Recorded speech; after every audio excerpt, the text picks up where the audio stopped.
Hello दोस्तों, स्वागत है आपका सिने डिकोडेड में। आज हम 2009 में आई फिल्म लॉ अबाइडिंग सिटीजन का रिकैप करने जा रहे हैं, जिसमें जेरार्ड बटलर और जैमी फॉक्स ने मुख्य भूमिकाएं निभाई हैं। फिल्म की शुरुआत फिलाडेल्फिया के एक इंजीनियर क्लाइड शेल्टन के घर से होती है।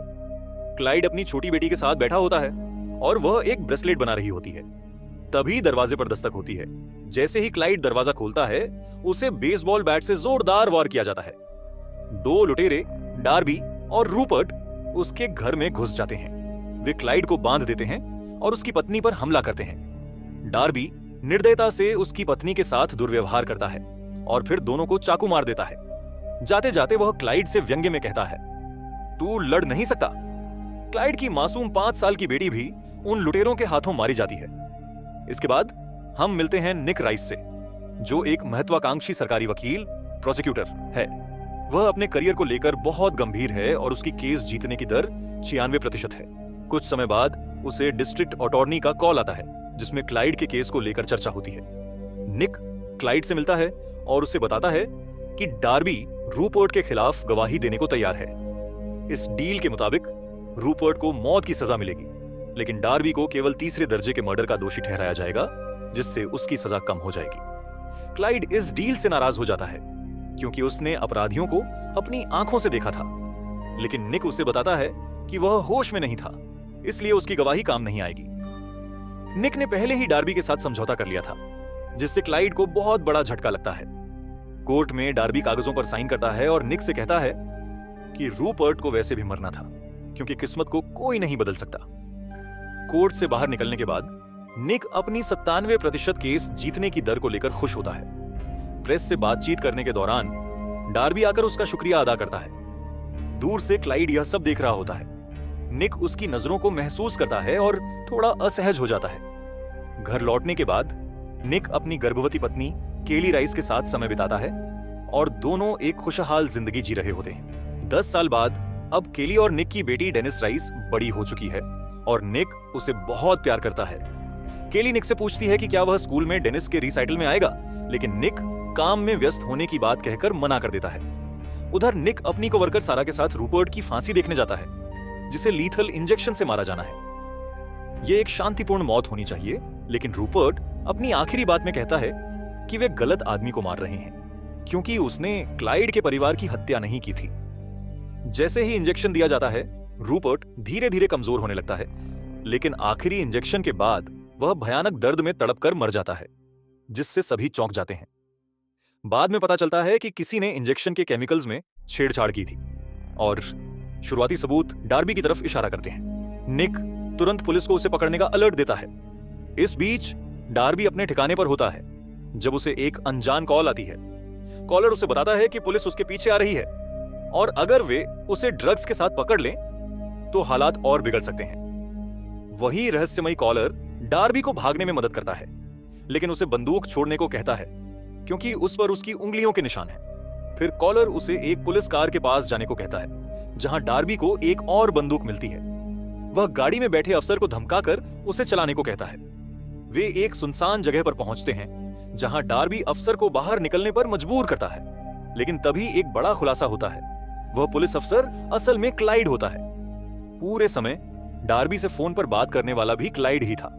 डार्बी तुरंत अपनी बंदूक उठाकर क्लाइड पर गोली चलाने की कोशिश करता है, लेकिन वह बंदूक असली नहीं होती। जैसे ही ट्रिगर दबता है, बंदूक से एक जहरीला इंजेक्शन टेट्रोडोटॉक्सिन निकलता है, जिससे डार्बी का शरीर पूरी तरह से सुन्न हो जाता है, लेकिन वह पूरी तरह होश में रहता है। इसके बाद क्लाइड उसे एक वीरान गोदाम में ले जाता है और उसे यातना देने की तैयारी करता है। वह डार्बी को एक कुर्सी से बांधकर उसे जिंदा रखने के लिए एड्रेनालिन का इंजेक्शन लगाता है, ताकि वह बेहोश न हो। फिर क्लाइड उसे याद दिलाता है कि कैसा लगता है जब कोई मजबूर और बेबस होता है, ठीक वैसे ही जैसे उसने क्लाइड के परिवार को मारते वक्त महसूस कराया था। इसके बाद क्लाइड एक कैमरा ऑन करता है ताकि पूरी घटना रिकॉर्ड हो सके। फिर वह अपना चेहरा ढककर एक मशीन चालू करता है, जो डार्बी को टुकड़ों में काटने लगती है। दूसरी तरफ निक और सारा अब भी डार्बी की फाइलों की जांच कर रहे होते हैं, लेकिन निक को यकीन नहीं होता कि डार्बी इस हत्या के पीछे हो सकता है। कुछ तो गड़बड़ है।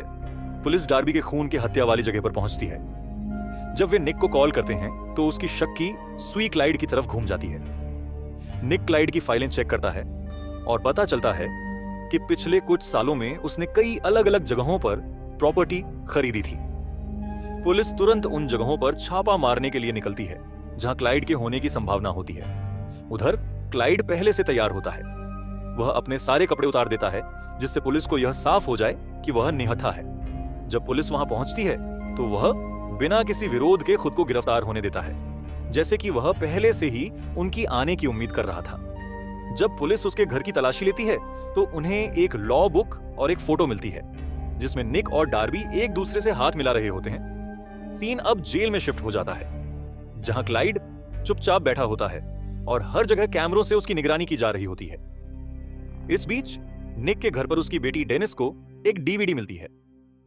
उसे लगता है कि यह उसकी स्कूल परफॉर्मेंस की रिकॉर्डिंग होगी, लेकिन जैसे ही वीडियो शुरू होता है सब कुछ बदल जाता है। यह क्लाइड द्वारा रिकॉर्ड किया गया वीडियो होता है जिसमें वह डार्बी को टुकड़ों में काट रहा होता है। निक जेल में क्लाइड से पूछताछ करने बैठता है। कैमरों के बाहर वह उसे इस बात के लिए चुपचाप बधाई देता है कि उसने समाज से डार्बी को हटा दिया। फिर वह क्लाइड से सीधे पूछता है, क्या तुमने डार्बी को मारा? क्लाइड थोड़ा हिचकिचाता है और जवाब देता है कि वह जरूर ऐसा चाहता था, लेकिन वह सीधे तौर पर यह स्वीकार नहीं करता कि उसने ही डार्बी की हत्या की है। जब निक क्लाइड से पूछता है कि क्या उसने रूपर्ट की मौत में भी कोई भूमिका निभाई थी, क्लाइड फिर से वही जवाब देता है कि वह भी उसे मरता हुआ देखना चाहता था। निक को क्लाइड से सीधा जवाब नहीं मिलता, जिससे वह परेशान हो जाता है। क्लाइड जानता है कि निक हत्या के मामलों में डील करने का आदी है, इसलिए वह उसे एक डील का ऑफर देता है। अगर उसे अपनी जेल की कोठरी में एक आरामदायक गद्दा डीलक्स मैट्रेस दिया जाए तो वह सच उगल देगा। निक इस डील को ठुकरा देता है, लेकिन जैसे ही वह वहां से निकलता है उससे केली का फोन आता है। केली बताती है कि डेनिस ने वह भयानक डीवीडी देख ली है। यह सुनकर निक घबरा जाता है और मजबूरन क्लाइड की डील मान लेता है। वह जेल में क्लाइड के लिए गद्दा भिजवाने की व्यवस्था करता है।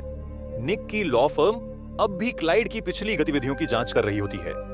उन्हें पता चलता है कि क्लाइड ने 9 इंडस्ट्रियल प्रॉपर्टीज खरीदी थीं, लेकिन उनका सीधा रिकॉर्ड नहीं मिल रहा क्योंकि उसने ये संपत्तियां एक को-ऑपरेटिव के नाम ट्रांसफर कर दी थी। कोर्ट में निक चाहता है कि क्लाइड को जमानत न मिले, लेकिन जब क्लाइड बोलने के लिए खड़ा होता है तो वह दलील देता है कि उसके खिलाफ कोई ठोस सबूत नहीं है। फिर भी वह खुद ही जमानत लेने से इनकार कर देता है और जज लॉरा बर्ट्स, जो पहले रूपर्ट के केस में भी थीं, उसकी बात मान लेती है। इसके बाद क्लाइड कोर्ट में न्याय व्यवस्था की आलोचना करते हुए एक लंबा भाषण देता है और बताता है कि यह सिस्टम कानूनों की तकनीकी बारीकियों को ज्यादा महत्व देता है, न्याय को नहीं। वह जज का अपमान कर देता है, जिससे उसे कोर्ट की अवमानना कंटेम्प्ट ऑफ कोर्ट के तहत हटा दिया जाता है। जेल में निक फिर क्लाइड से मिलने जाता है और चूंकि निक ने गद्दा भिजवा दिया था, क्लाइड आखिरकार सच बोलने को तैयार हो जाता है। वह निक को हत्याओं का पूरा विवरण देता है, जिससे यह साबित हो जाता है कि वह सच बोल रहा है। निक को लगता है कि मामला अब खत्म हो गया है, लेकिन तभी क्लाइड एक और डिमांड रख देता है। उसे डेल फ्रिस्कोज रेस्तरां से एक महंगा स्टेक डिनर चाहिए। वह यह डील इस शर्त पर करता है कि वह उन्हें बिल रेनॉल्ड्स का ठिकाना बताएगा। बिल रेनॉल्ड्स डार्बी का वकील था जो 3 दिन पहले लापता हो गया था।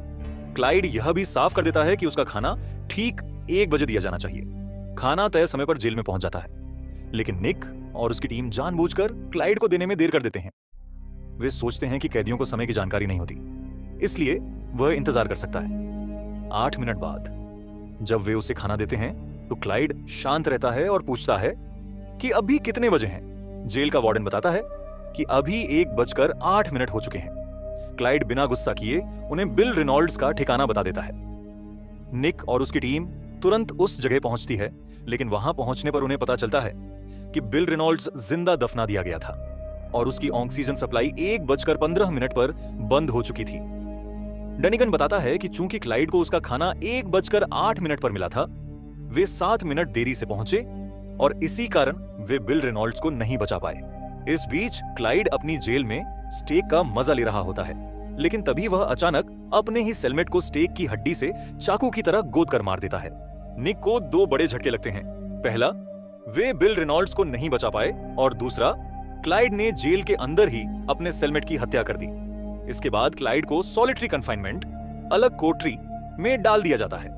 निक फिर से क्लाइड से मिलने जाता है और उससे पूछता है कि क्या उसने सिर्फ इसलिए बिल रेनॉल्ड्स को मार डाला क्योंकि उसका खाना देर से मिला। क्लाइड जवाब देता है कि इस सिस्टम में हर किसी को उनके किए की सजा मिलनी चाहिए, जैसे उसे और उसके परिवार को मिला था। इस बीच सारा को क्लाइड की कुछ पुरानी फाइलों में एक सरकारी अनुबंध के पेमेंट्स का पता चलता है, इसलिए हेड डी बॉन्ड ए जोनास कैंट्रेल निक को एक CIA ऑपरेटिव ब्रे से मिलाने ले जाता है, जो पहले क्लाइड के साथ काम कर चुका था। ब्रे बताता है कि क्लाइड सिर्फ एक साधारण इंजीनियर नहीं था, वह CIA के ब्लैक ऑप्स थिंक टैंक का हिस्सा था और उसने असामान्य तरीकों से लोगों की हत्या करने के कई गुप्त मिशन पूरे किए थे। सबसे बड़ा खुलासा यह होता है कि क्लाइड सिर्फ इसीलिए जेल में है क्योंकि वह खुद ऐसा चाहता है और उसकी हर हरकत के पीछे कोई न कोई गहरी साजिश छिपी हुई है। जब निक पूछता है कि क्लाइड को कैसे रोका जाए, तो ब्राय उन्हें साफ शब्दों में सलाह देता है, जेल में जाकर सीधे उसके सिर में गोली मार दो, वरना उसे रोकना नामुमकिन है। जाते जाते ब्राय एक आखिरी चेतावनी देता है, अगर क्लाइड तुम्हें मारना चाहता है तो तुम मारे जाओगे।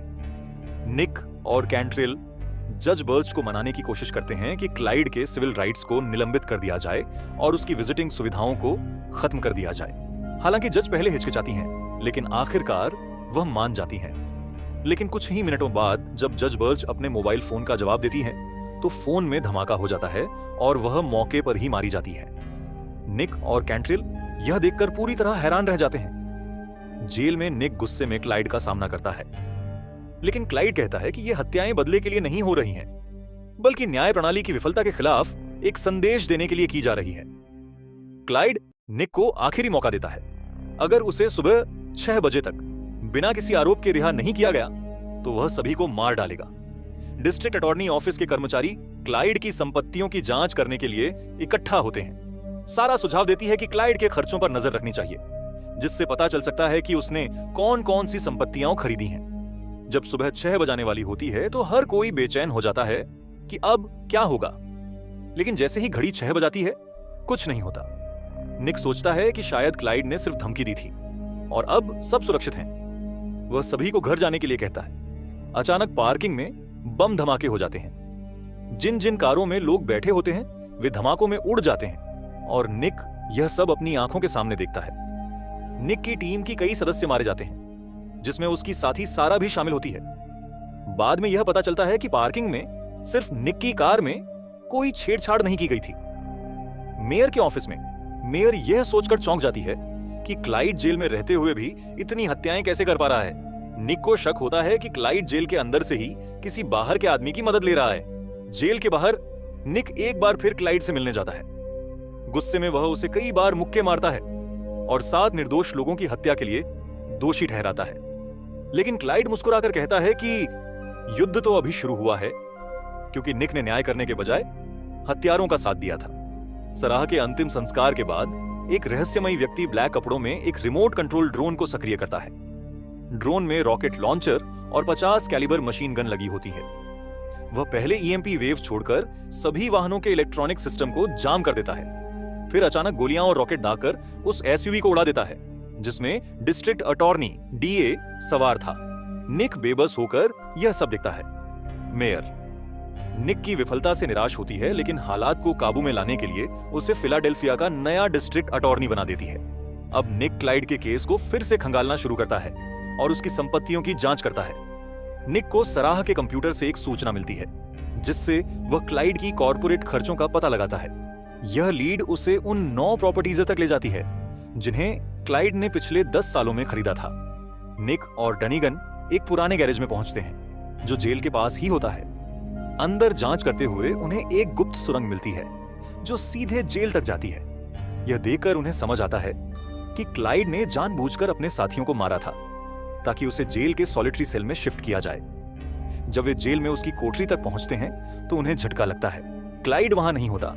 आगे छानबीन करने पर उन्हें पता चलता है कि क्लाइड के पास जेल में छुपे हुए कैमरे थे, जिससे वह हर चीज पर नजर रख रहा था। वहीं नकली सफाई कर्मचारी जेनिटर के दस्तावेज मिलते हैं, जिससे वे अंदाजा लगाते हैं कि क्लाइड अब सिटी हॉल में छिपा हो सकता है। क्लाइड सिटी हॉल पहुंचकर मेयर की सुरक्षा मीटिंग के दौरान एक सेल फोन एक्टिवेटेड नेपाम बम लगा देता है, जिससे पूरी बिल्डिंग तबाह हो सकती है। बम प्लांट करने के बाद वह बिना किसी शक के बाहर निकल जाता है। निक और डनिगन तेजी से सिटी हॉल की ओर भागते हैं और बम स्क्वाड ऑफ होमलैंड सिक्योरिटी को बुलाने का आदेश देते हैं। सिटी हॉल पहुंचकर वे 6ठी मंजिल की मीटिंग का पता लगाते हैं और खोजबीन करते हुए 5वीं मंजिल पर पहुंचते हैं। वहां एक संदिग्ध ब्रीफकेस मिलता है। धीरे धीरे खोलने पर पता चलता है कि उसमें एक भारी विस्फोटक लगा हुआ है जो 2 मंजिलों तक तबाही मचा सकता है। और सबसे खतरनाक बात, कोई भी इनकमिंग कॉल बम को तुरंत डिटोनेट कर सकती है। मेयर को बचाने के लिए निक यह दिखाता है कि मीटिंग पहले की तरह ही चल रही है ताकि क्लाइड को शक न हो। उधर क्लाइड अपने गैरेज में जाता है और अपने डिटोनेटर फोन को तैयार करता है। वह देखता है कि मीटिंग सही समय पर हो रही है और फिर वापस जेल की अपनी कोठरी में लौट आता है। लेकिन जैसे ही वह अंदर आता है, निक पहले से ही वहां उसका इंतजार कर रहा होता है। निक उसे समझाने की कोशिश करता है, तुम जितने भी लोगों को मार लो, तुम्हारी पत्नी और बेटी वापस नहीं आएंगी। यह सिर्फ समय और जिंदगी की बर्बादी है। क्लाइड हल्की मुस्कान के साथ कहता है, क्या अब तुम मुझसे कोई और डील करने आए हो? निक सख्ती से कहता है, अब मैं कातिलों से कोई डील नहीं करता और यह सब तुमने ही मुझे सिखाया है। निक उसके हाथ में डिटोनेटर फोन देखता है और कहता है, अगर तुमने इसे दबाया तो यह एक ऐसा फैसला होगा जिससे तुम्हें अपनी बाकी जिंदगी जीनी पड़ेगी। लेकिन क्लाइड अड़ा रहता है और बम डिटोनेट करने का फैसला कर लेता है। निक धीरे से दरवाजा बंद करता है और बोलता है, जैसा मैंने कहा था, यह एक फैसला है जिससे तुम्हें अपनी बाकी जिंदगी जीनी पड़ेगी। निक तुरंत जेल से बाहर निकलता है और डनिगन सीक्रेट हैच को सील कर देता है ताकि क्लाइड भाग ना सके। तभी क्लाइड को एक झटका लगता है। बम असल में उसी की कोठरी के नीचे लगा होता है, पर वह घबराता नहीं। वह अपनी बेटी का दिया हुआ डैडी लिखा हुआ ब्रेसलेट देखता है और हल्की मुस्कान के साथ ऊपर देखता है। अगले ही पल एक जबरदस्त धमाका होता है और क्लाइड का अंत हो जाता है। फिल्म का आखिरी सीन दिखाता है कि निक अपनी बेटी डेनिस के म्यूजिक रेसिटल में बैठा होता है। पहले काम के कारण उसने इस पल को नजरअंदाज किया था, लेकिन अब वह वहीं है। जैसे ही उसका परफॉर्मेंस खत्म होता है, निक खड़े होकर ताली बजाता है और उसकी खुशी में शामिल हो जाता है। दोस्तों, आपको यह फिल्म अच्छी लगी हो तो एक लाइक और ऐसी ही फिल्में देखने के लिए चैनल को सब्सक्राइब जरूर कर दीजिएगा। मिलते हैं अगली वीडियो में।